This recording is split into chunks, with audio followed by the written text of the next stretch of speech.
The night I woke to the sound of a soft knock on my bedroom door, I thought it was my father checking in on me, but when I pulled it open, it was Arwen standing there in the dim light, his tall frame filling the doorway. His hand pressed flat against the wood like he owned the space between us, and his eyes, those dark, unblinking eyes, studied me with a calmness that made my chest tighten. He leaned slightly forward and whispered, "You forgot to lock your window again," and my stomach turned cold because I hadn't told anyone I'd been keeping it closed, not even my father, and in that moment I realized something that terrified me. Arwen had been inside my life all along, watching, memorizing, knowing things I didn't even notice about myself. And though this night was the sharpest warning, it wasn't the beginning of our story. No, the first betrayal had started long before, years earlier, when my father remarried and suddenly Arwen was not just a stranger, but my stepbrother. I was 17 then, still clinging to naive dreams of family and safety, while Arwen at 22 already carried himself like a storm contained inside a man, and the first time I saw him was at the wedding rehearsal where he barely spoke, barely smiled. But when his gaze fell on me, I felt marked, catalogued, as if he had already turned the page of a book he intended to keep reading in secret, and later at the reception, he came close enough to speak, his voice deep and steady as he asked, "You're Sia?" I nodded nervously, adjusting my pale dress, answering, "Yes, and you're Arwen," and he gave me the faintest curve of his lips, not a smile, but something sharper, and with deliberate weight he said, "Stepbrother," like he was tasting the word for the first time. And in that moment, I didn't know whether it was an introduction or a warning. The weeks after the wedding, I would come down to the kitchen and find him already leaning against the counter as if waiting for me, or I'd climb the stairs and sense his presence at the top, his eyes tracking me like a hunter in no rush to chase. And at dinner one night, he leaned close enough for only me to hear and whispered, "You don't belong here," and my fork froze midway as I whispered back, "What?" But he never repeated it, only took a sip of water with that same unreadable calm, yet not long after his words shifted into something more dangerous when, passing me in the hallway, he murmured, "You shouldn't trust anyone else, only me," and though I thought he was teasing, trying to frighten me, I felt the unease settle inside my chest. Still, there were moments that almost seemed sweet, small gestures that drew me closer without realizing it. Late night studying side by side at the dining table when our parents thought we were asleep, him silently draping his jacket across my shoulders on a cold evening walk, or driving me to school without complaint when my father forgot. And it was in those fragile moments I felt something like trust forming, even comfort, though I didn't understand that trust built on cracks could never hold. Then, slowly, shadows slipped through those cracks. Sometimes I'd feel eyes on me when I studied in my room, glancing at the window to see a figure just beyond the glass though no one should have been there. Sometimes I'd find my belongings slightly moved. My journal shifted a few inches though I never touched it, or the door to my room unlocked when I was certain I had closed it tight, and all of it seemed like paranoia until that night when I lay awake in the dark and heard it. 3 soft, deliberate knocks on my bedroom door, slow and measured, not my father's rhythm, not anyone else's, and when I sat frozen, staring at the thin line of shadow under the door, a folded slip of paper slid across the floorboards toward me, stopping at my bare feet, and though my hands trembled I reached for it, unfolding the small note in the dark and written in stark, heavy ink were 3 words that made my blood run cold: "Don't ignore me." That night should have been the end of it, but instead it became the beginning, because once you hold a note like that in your trembling hands, once you realize someone you thought you could trust has crossed an invisible line, you can never look at them the same way again. And yet the next morning Arwen acted as if nothing had happened, sitting across the breakfast table with his usual calm, pouring himself coffee, eyes sliding to mine only once, briefly, as though daring me to speak of the message. But I said nothing, because who would believe me? Who would believe that my stepbrother, the perfect son, the one who never raised his voice and carried himself like a man in control of everything, was slipping notes under my door in the middle of the night? Days passed and the silence between us grew heavier until one evening I returned home earlier than usual and the sound of voices drew me to the living room where I froze in the shadows because Arwen was on the phone, his tone colder, sharper. And I heard him say words that fractured the thin thread of denial I had been holding on to. She thinks I don't know. She thinks she can hide from me, but she's wrong.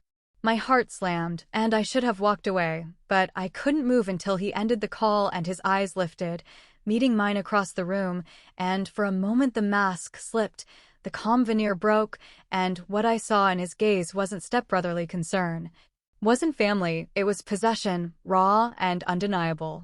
Later that night, I confronted him, my voice breaking as I asked, "Who is that on the phone? What are you hiding from me?" And his reply was a blade wrapped in velvet as he stepped closer, saying, "You really want to know. You're not enough anymore, Sia. But you're still mine." And though my throat tightened and my body trembled, I forced the words out. "You can't do this. You can't treat me like I belong to you." And he only smiled, slow and cruel, leaning so close I felt his breath on my ear as he whispered, "You already do." I wanted to believe I was imagining it, that he was playing some twisted game, but the proof began to surface everywhere. My journal vanished from my drawer only to return days later with pages turned. Strange messages appeared on my phone from unknown numbers saying things only Arwen could know, and once I found a small photo of myself tucked beneath my pillow. A picture I never remembered anyone taking, and the fear that grew inside me twisted with something more dangerous, something I hated myself for, because as much as I feared him, a part of me felt drawn to the intensity in his eyes, to the way he looked at me as if I was the center of his universe, as if losing me would unravel him completely, and it was in that confusion that I made the mistake of confiding in someone else. Her name was Mira, my closest friend, the only person I trusted enough to whisper the truth to, and she listened with wide eyes as I told her everything, the notes, the phone call, the stolen journal, and when I finished she took my hand and said, "Sia, this isn't normal. You need to tell someone, your dad, the police, anyone." But even as she said it I shook my head, because Arwen was careful, Arwen was deliberate. And I knew that without proof it would be my word against his, and somehow I felt he was always one step ahead, always erasing his tracks before anyone else could see them. That night, after meeting Mira, I returned home to find a single message waiting for me on my bed, written in his unmistakable hand, "You don't need her. You have me." My blood ran cold, and when I spun around Arwen was standing in the doorway, silent, his expression unreadable as he said softly, "I don't like sharing," and the truth landed with the weight of chains. He knew where I went, who I spoke to, what I confessed. And there was no hiding anymore, no safety in secrets, because Arwen was already inside every corner of my life, watching, listening, claiming.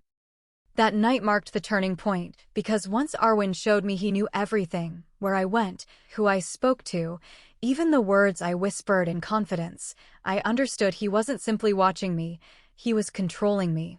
Weaving my life into a web he had designed long before I noticed the threads, and the proof grew thicker with every passing day. I woke one morning to find my journal on the desk, but when I opened it I saw handwriting that wasn't mine. An entry dated weeks before I ever started writing in it, words that made my skin crawl. "I will never let her go, not now, not ever." And when I confronted him in the hallway, my voice shaking as I asked, "Did you write in my journal?" he only tilted his head, eyes glinting with quiet amusement as he answered, "Maybe you wrote it and forgot, or maybe I just put into words what you already know." And the terrifying part was the way he said it, as though he believed it was the truth. Soon I began finding photographs slipped into my textbooks, images of me sleeping, studying, walking home, all taken from angles I never noticed. And the realization that he had been watching me not just recently but long before we ever spoke carved itself into my chest like fire.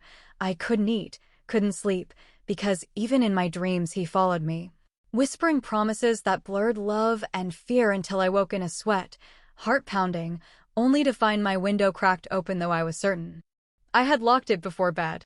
Once, in a half-dream haze, I felt the weight of someone sitting on the edge of my bed, a shadow leaning close, and when I snapped awake the room was empty, but the faint warmth on the blanket remained, proof that it hadn't been a dream at all. And in the silence his words echoed in my mind. In the fear of losing you, he lost you. In the fear of never having you, I made sure I'd never lose you. I tried to fight back, tried to confront him again, cornering him in the kitchen where my voice cracked as I said, "Why are you doing this to me? Why can't you just leave me alone?" And his answer chilled me deeper than any denial could, because he stepped forward, his voice low and steady as he said, "Because I was with you before you even knew me, Sia, and I'll be with you after everyone else is gone."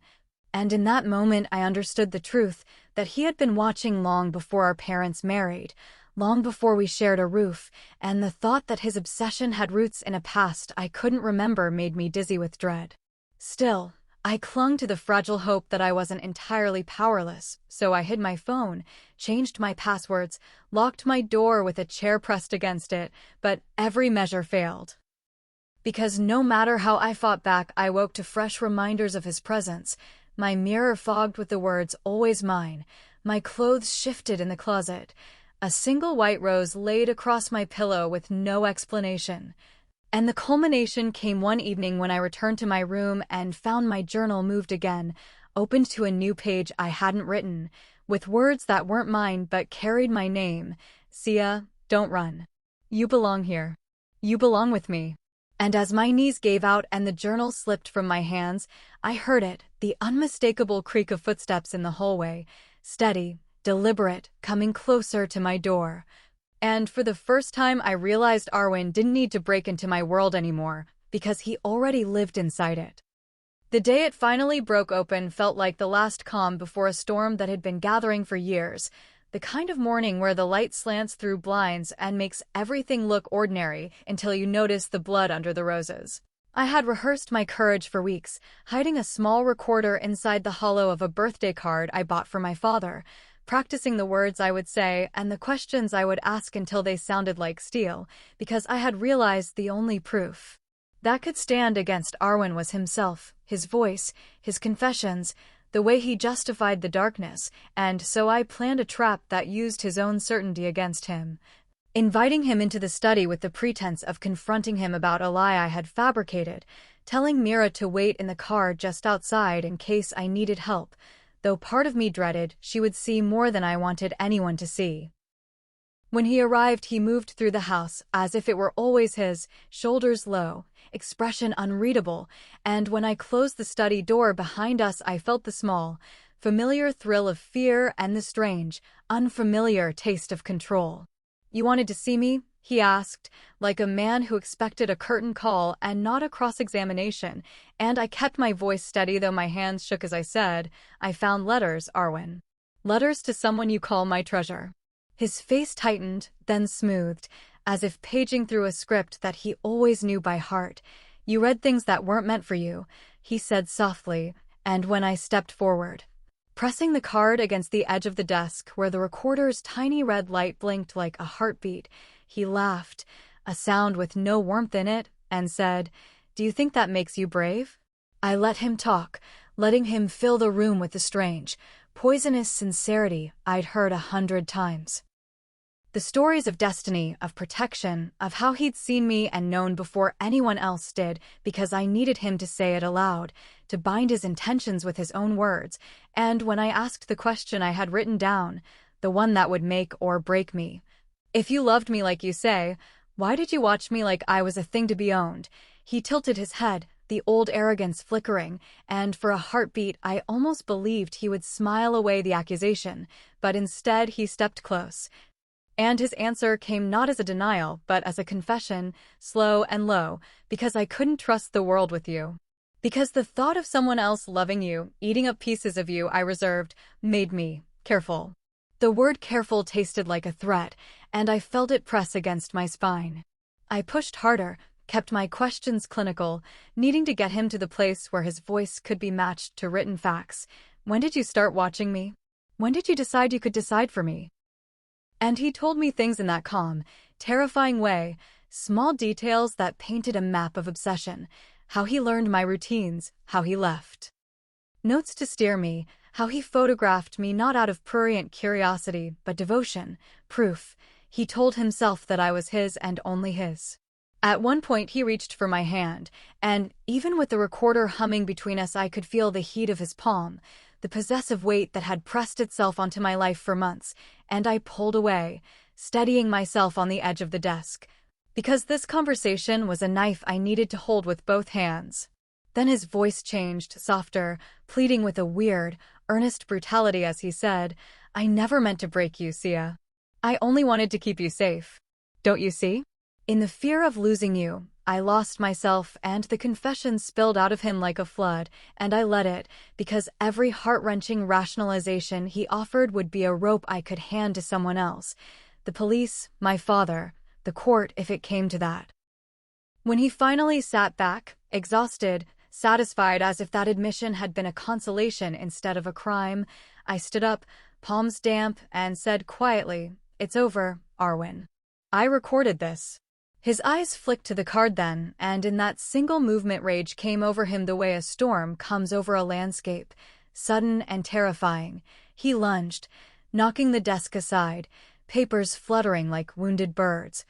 And in the scramble the recorder skittered across the floor under the bookcase where the battery light finally winked out, but even as he reached for it I grabbed him by the collar and hauled him toward the window, shouting for Mira like a woman who'd been living for the moment. To scream, and hearing my name from outside seemed to turn on the world. He fought like a man who believed he could reclaim what he thought he'd always owned, fingers scrabbling at my wrists, his voice raw as he hissed, "You made me do this. Don't make me prove how much I love you," and my reply was the only honest thing I'd said all morning. "This is not love." I shoved him away, adrenaline loud in my ears, and for one horrible instant I expected him to break, to collapse into the pathos he'd so often used to entangle me, but instead he stepped back, righted his shirt, and did something I hadn't predicted. He walked to the mantel, picked up a framed photo of my father, and in front of me he reached out and smashed it against the wall, the glass exploding like a soundbite of everything broken between us. The noise must have woken the house. Lights flicked on, voices rose like wary birds, and within minutes there were other footsteps in the corridor, Myra's breathless, my father's confused shout, and someone was pressing a phone to my ear, saying, "There's a squad outside." The sight of uniforms seemed to cool Arwen for the briefest moment, his face going pale not with guilt, but with the realization that his theater had an audience now, and then he smiled that old dangerous smile and said, quietly, "You always ruin it, Sia," as if I were the one guilty of bringing him into the light. The police took statements, trained questions that cut around the edges of the truth, and when I handed the recorder to the officer, I felt the weight of 1,000 tiny victories and terrors. They listened to the playback in the kitchen. White faces growing tighter as Arwen's voice filled the room, his rationalizations and obsessions laid bare, and for the first time his explanations sounded hollow, like the words of a man who had been living in his own private gospel, not a law. He tried to charm then, to smooth things over with the same practiced calm, saying it was misinterpreted. She took things the wrong way, but the tape kept him honest, and when my father, face ashen and broken, turned away and said nothing, I knew the thing between us had changed irrevocably. Arwen was escorted to the squad car with a composure that pretended defeat but hid a promise, his mouth moving in a whisper I couldn't catch through the hum of activity, and later, when I watched him through the rear window, his eyes met mine, and there was no plea there. Only a cold, quiet vow, and I felt something contract inside me like a snapped cord. The days that followed were a blur of interviews and restraining orders, of social workers asking soft, clinical questions about my state of mind, of Mira holding my hand until it began to feel like an anchor, and the media whispering words that made my skin crawl, obsession, stalking, compulsive behavior, and while the legal wheels turned slowly, grinding toward a kind of justice, the real work was quieter, rebuilding a life that Arwen had rearranged for his comfort. I changed locks, moved my things to a friend's apartment for a week, let the small, ordinary things creep back. Coffee in the morning that tasted like possibility, the sun on the balcony that meant the world hadn't ended, and there were nights when I woke and half expected a note under the door, a photograph tucked under my pillow, a voice outside my window. But those nights began to shorten, to feel less like a trap and more like a scar that would dull with time. Sometimes, when the house was silent and I could hear my own breathing, I would replay the tape in my head, not to punish him, but to remember that I had made the choice to speak, to force the darkness out into daylight, and that was its own kind of power. And though there were moments when anger flared so hot I thought it might consume me, images of him creeping into rooms, of my privacy violated, of the years I'd given him a name for those moments passed, leaving behind a tempered strength I had not known I possessed. On the day everything finally settled into a fragile new order, I found a single white rose on my doorstep with no note attached, and for a second my heart lurched with fear, but then I remembered he had been taken away, the courts were moving. And the rose was either a cruel joke or the wind's work. I picked it up anyway and smelled it, the scent green and clean, and I let myself laugh.